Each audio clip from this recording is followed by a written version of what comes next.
Hi, it's Hazel, and welcome to my channel, Hazel and Aka Design. I'm so glad you're here. This is going to be a different sort of video. We've all given up hoping that I will develop some editing skills or anything like that. So this is going to be more descriptive than actually visual, I guess. I did want to tell you that I splurged on an Epson EcoTank printer. Now, it's not my first one. I do have a baby one. Well, I'm calling it the baby because it's tiny. It was one of those purchases, that you could get at Costco, and it has served me well. However, it has limitations, and I happened to be at Staples the other day and noticed that the big girl Epson, one that I've been coveting since I saw it on Barbara 49 Dragonflies channel, well, maybe a year or so ago. I don't know if it's the same model, to be honest, but it is a very nice machine from what I can tell. These are the two. That was the original one I had, the 3760. And the one I just bought, because it was on sale, is the ET5850. Now, it's almost like they took a lesson from the Apple School of Product Accessories. The ink bottles from this one do not fit in this one. This is a different number. The bottles are larger. So I don't, I don't imagine I'll ever find them bundled at Costco. But of course, Staple carries them. And I should, before your heart goes pitter-patter thinking there might be a new printer in your future, I will say that the price was discounted by about $250. So that tells you that this is a big ticket item. Because you can buy you can buy printers for $250 or less. I just made that decision for me. Anyway, I just wanted to maybe kill two birds with one stone here and tell you that I did the installation myself. It was easy. I mean, I do have some technical skills, just saying.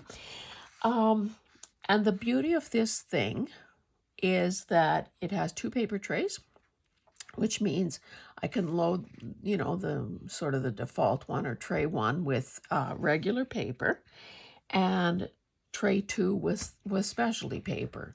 So I actually put some cardstock in it, and I'll show you that in a minute. It also, now I haven't experienced that yet. I just did this like about an hour ago, so I'm still exploring it. Incidentally, I did I saved the online user guide, a PDF file, and it's only 382 pages long. Isn't that great? Anyway, remember back in the day when companies used to print a booklet and it was in your product, whether you were buying a coffee maker or an iron or a printer, and you had it there at your fingertips and you didn't have to print it, and you could refer to it, you could bend corners and underline stuff and highlight stuff. Anyway, we're not living in those times anymore. The other thing that I'm excited about and haven't tried yet is the borderless printing. So I think there are printers out there that maybe, well, I know there are printers out there that do that, but the Epson, that model that I had, did not do it. So of course I was always cutting the white border around. And maybe that's all I want to say about that. So what have I got in front of me? So Kim Newberg is a Canadian YouTuber that I have, gotten to know quite well. I mean, virtually.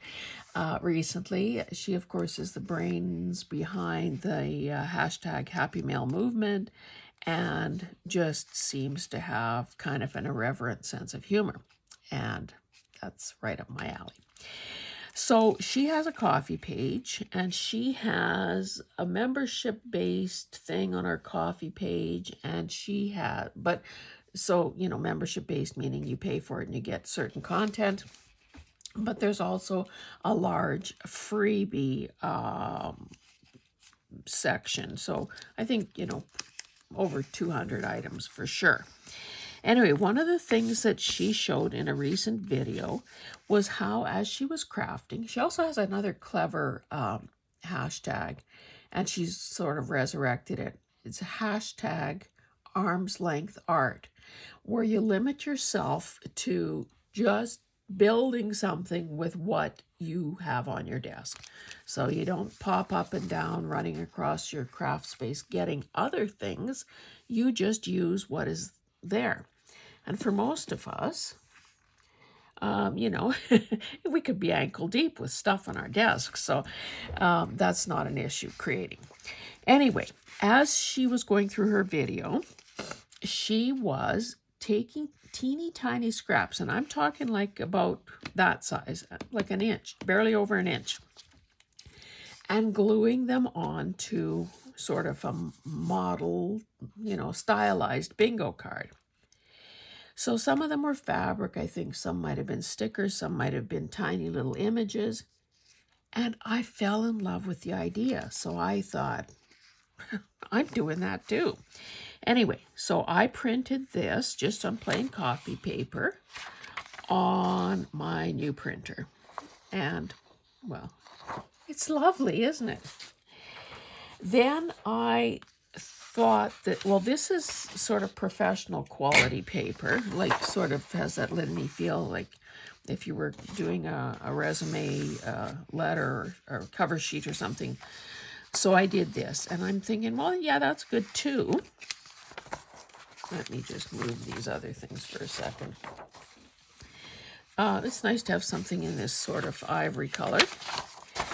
But then I thought, okay, let's see if this machine of mine does in fact pull, you know, cardstock paper kind of seamlessly. So this is, you know, it's a bit mottled looking. And this is from this one, like, okay, there are several freebies. So there's, this file is called Bingo Card 2-Up. So this is how it is printed, and I just cut it in half. I then found one of my little tiny clipboards that has been kicking around here, and I thought, I cut these in half. I printed them on cardstock. I've attached them to a clipboard. I'm going to have them near me so that as I encounter something, so I'm working on that purple journal. So let's just see. Well, this is a bit big, but let's find something more. Okay, so apparently I cut some of that lace in half. So I could easily trim this down to have it, to glue it down in that way. Oh, I had avocado dyed. No, purple cabbage dyed some of this fabric ribbon.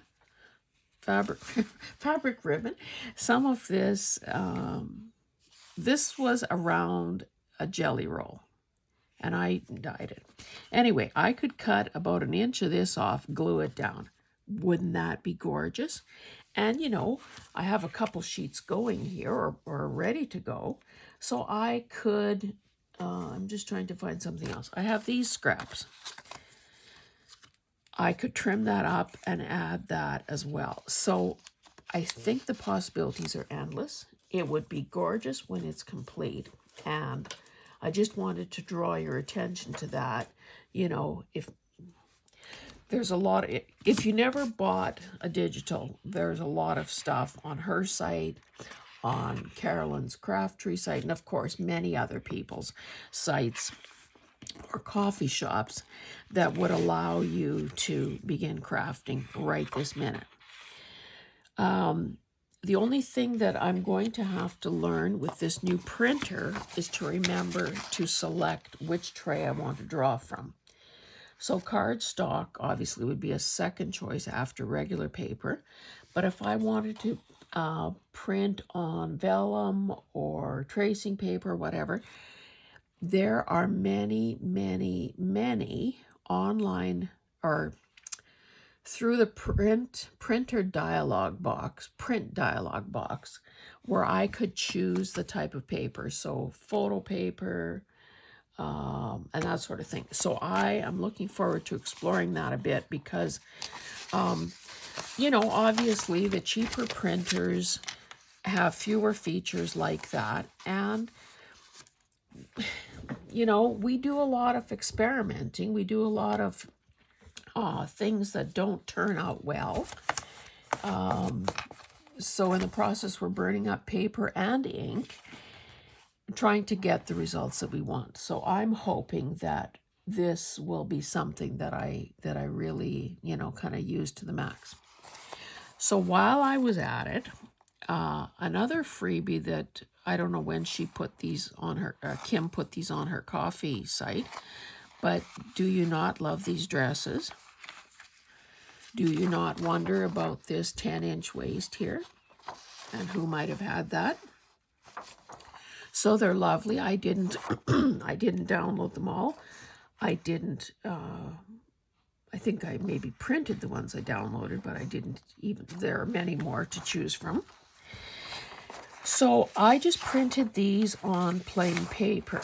And of course, the purpley ones could very easily find their way into my purple journal. And you can see that they come in a couple of different sizes on a sheet. But the final thing I wanted to say is that I accidentally, until I made the new printer my default printer, the print order accidentally went to the 3760. So I thought, okay, fine. Let's do a little bit of an experiment. Now, I'm here looking at this. Now you, of course, are seeing this, you know, on whatever, excuse me, whatever device you're looking at, whether it's your phone or your laptop or your smart TV, and all the different color resolutions that might bring. I do see a slight difference. And I have to say, it is negligible, but I think I prefer this color resolution. This is slightly greener than this. I don't know if you can tell that just if I hold it still for a second. I mean, it's negligible, and I'm not going to turn into one of those, you know, there's that expression about women who are about to get married and are just like turn into witches almost, and the bridezilla concept where, you know, they're just such, anyway, over the top, prima donnas, you know, just, anyway, not nice to be around. So I don't want to turn into whatever the equivalent Zilla would be about printers. I don't want to be a printer snob, and I don't want to be a paper snob. I find it amusing, frankly, when people say, oh, I buy nothing but such and such a brand of paper, because I'm thinking, yeah, and then you go around distressing it, or dyeing it, or slopping other stuff on it, like coffee, tea, spray ink, paint, scrunching it up, folding it up, inking it up. So anyway, I don't like pretension. So that, kids, in a nutshell, is all I wanted to say today. The moral of the story is, no matter what kind of printer, computer, tools, technology you have, you may find, if you're at all like me, that you're not using it to capacity or to the max. So every so often it's good just to play around, experiment, read a user manual, Google help if you need it, but also that there are a lot of freebies to be gotten out there. And I really hope that you choose to use this idea in your own crafting projects, because I think this is going to be so much fun. And she deliberately left the top blank so that a person could, you know, add a top or give the thing its own name or whatever. And of course, this is, since I cut it in half, I'm sure it's 5.5. Yeah, so, you know, if you needed to cheat a bit to make it fit into a page, you could hinge it or whatever. You don't need me to tell you all the possibilities. Anyway, thanks for joining me, and we'll see you in the next one. Bye.